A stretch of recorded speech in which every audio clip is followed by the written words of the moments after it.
Hey guys, what's up?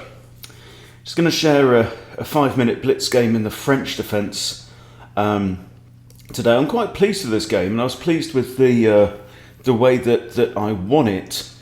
Spoiler alert, it's inside 20 moves, but what's even more interesting is that the computer then told me that I could have done better. So there are many different ways to improve in chess. You can improve your bottom end, so to speak, by trying to eliminate blunders, hanging pieces, things like that, where you literally just give away where you create a weakness that you didn't need to create. But there are other types of mistakes as well, which is where you fail to capitalize on an opportunity that is there and give your opponent the chance to nullify your advantage, which is what happens in this game. So first what we're going to do is just going to go through it, and then we'll look at the review and see what could have been done better. Okay, so we've got e4, e6, the French defence. Now what's interesting is as well, when I looked at this, we've got full 6 moves of complete theory as well, which I didn't realise, because I'm not really that comfortable playing against the French myself. I have played the French for quite a bit myself. So normal French. Now I play knight to c3 with the idea that if they take here, I'm going to offer the second pawn, and that's the Geertz-Peters gambit. And this is actually one of the main winnower lines. So this is now the winnower, now that the bishop comes out to pin the knight on the king.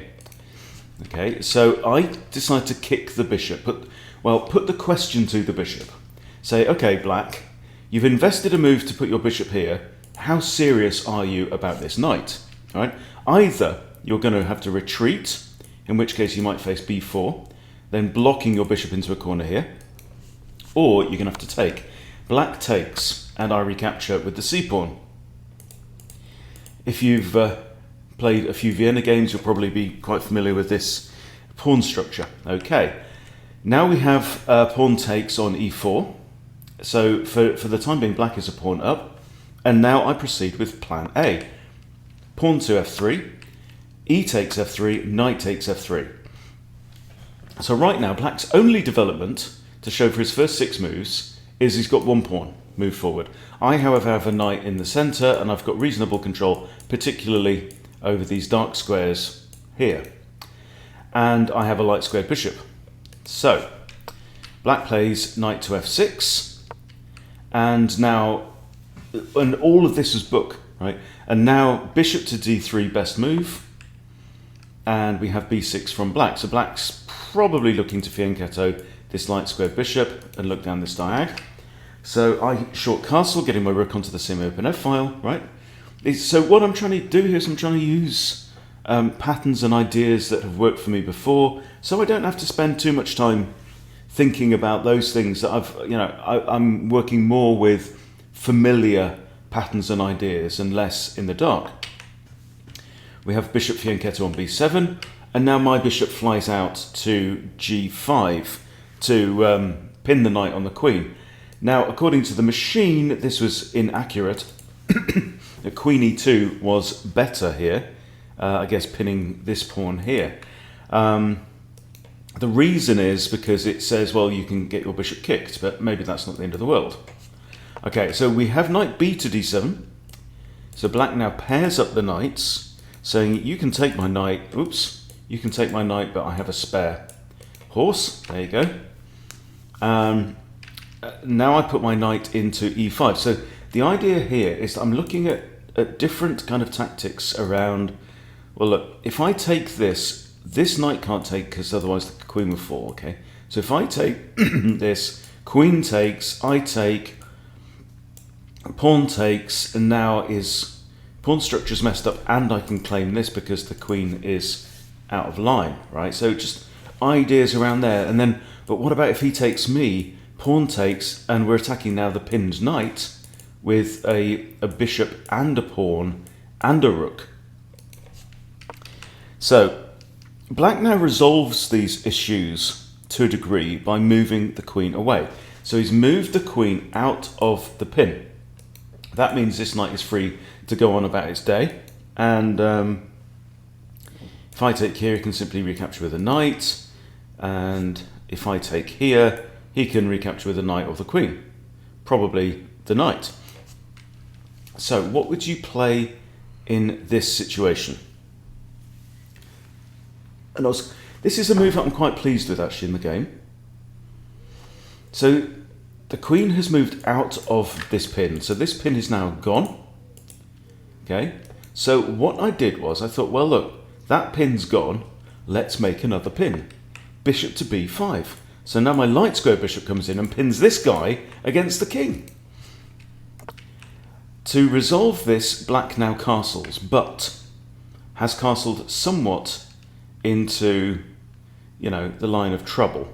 So this bishop can come back at any point and target this corner.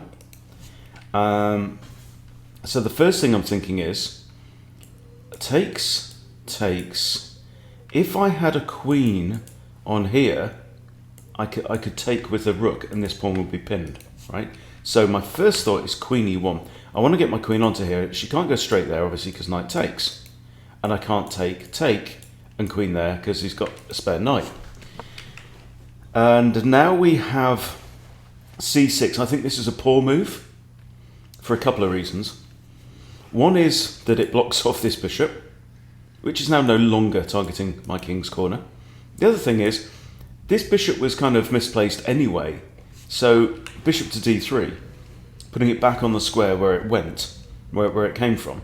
So it developed to that square, it came up here, made a pin, pin's gone, and now it's come back to its good square where it's looking at king's corner. All right. And now we have h6. Now we have the kick on the bishop, which would have been a problem earlier on. And here, I play bishop to h4. Right, I want to keep my bishop looking at this knight. Now, we're going to return to this move. So if you wish, you might want to pause here and think, well, what do you make of bishop h4?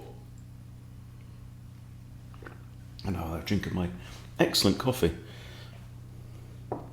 Okay, now, what happens now is knight takes e5, which is the computer's recommendation.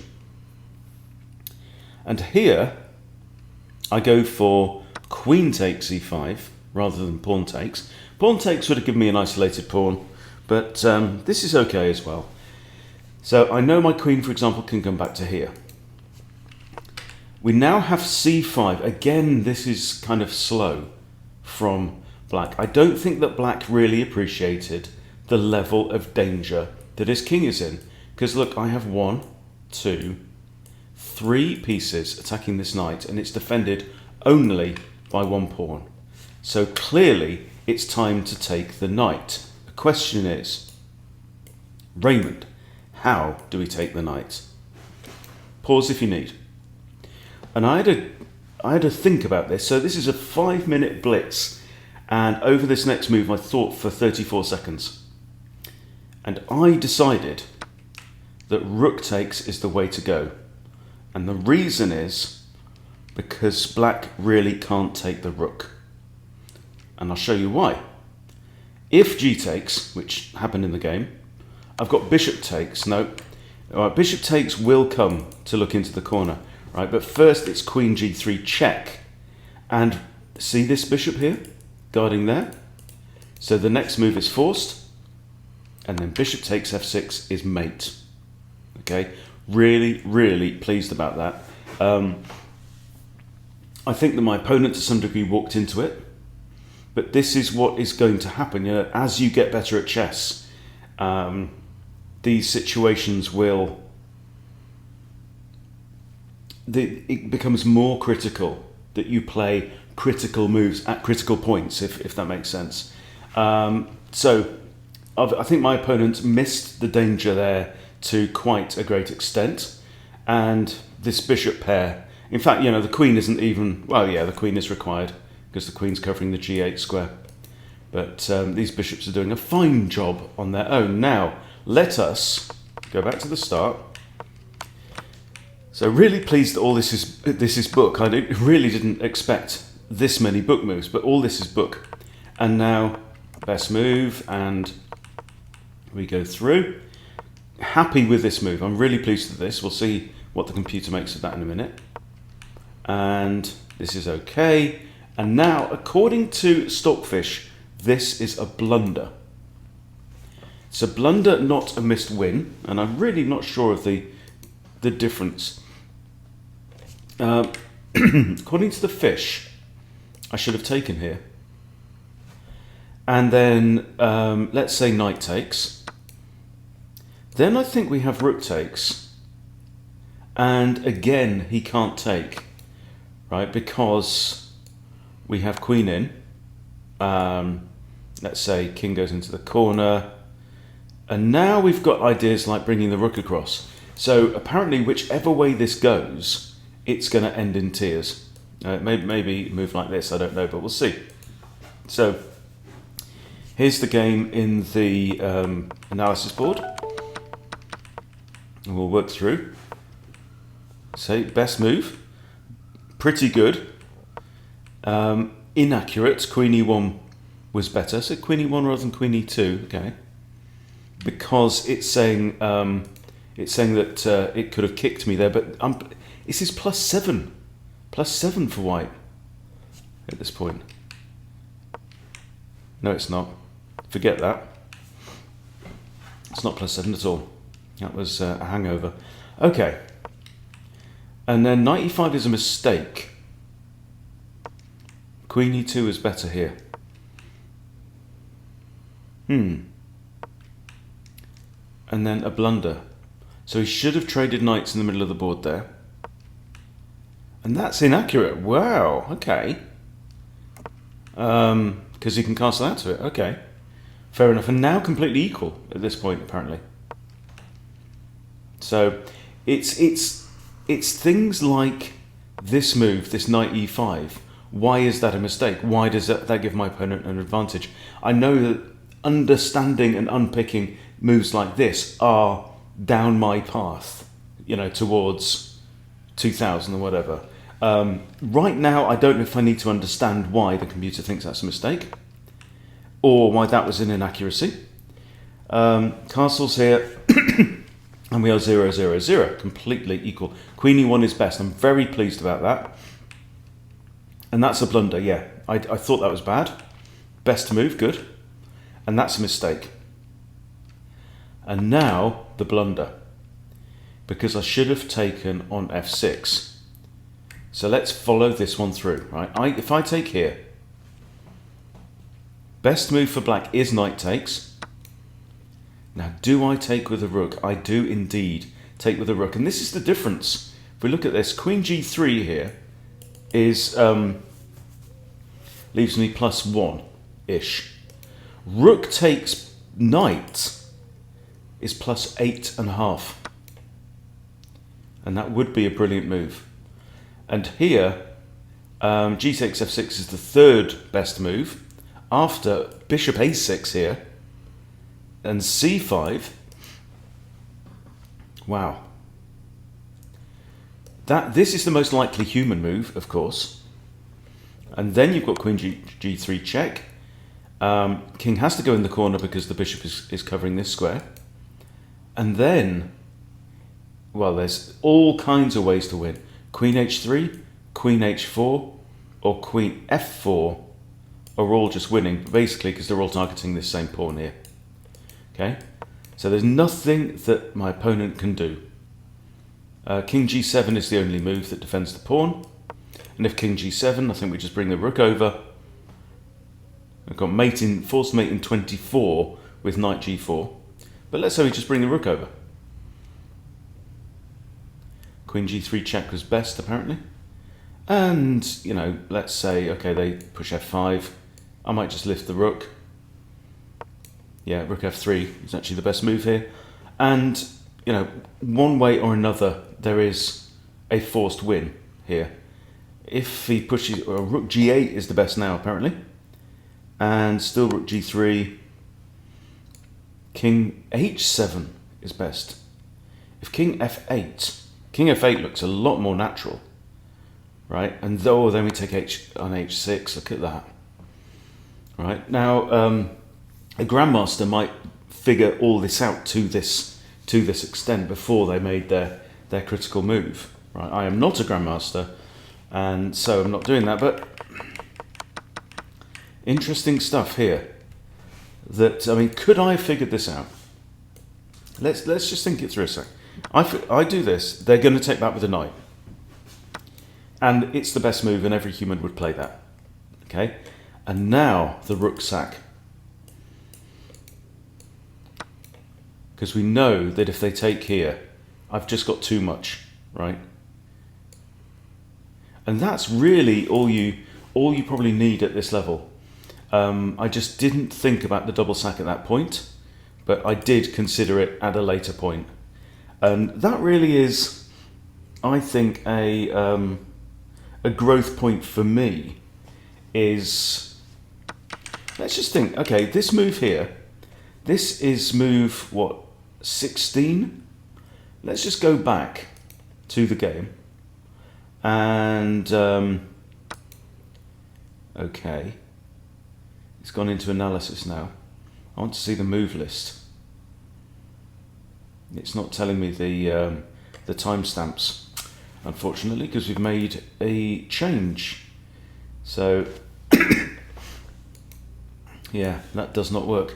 But my feeling is I probably made that move quite quickly. Did I consider takes? Got 3 minutes on the board. 3 minutes. If there's the opportunity to find a winning position, right, and you've got 3 minutes to do it, why not do it? That's the key thing. So, yeah, I thought that was an interesting lesson here. Let me just go back to, I'm going to go back to my profile. I'm going to pull this game up again and see if it will then give me the timestamps on there. Okay, there we go. There we go. Right, so, and 4.9 seconds. I took just under 5 seconds to retreat my bishop, right? And I've got 3 whole minutes on the clock. So that is the note to self, right? I'm not sure whether I even considered any alternative move at that point. If I had, maybe I'd have found it.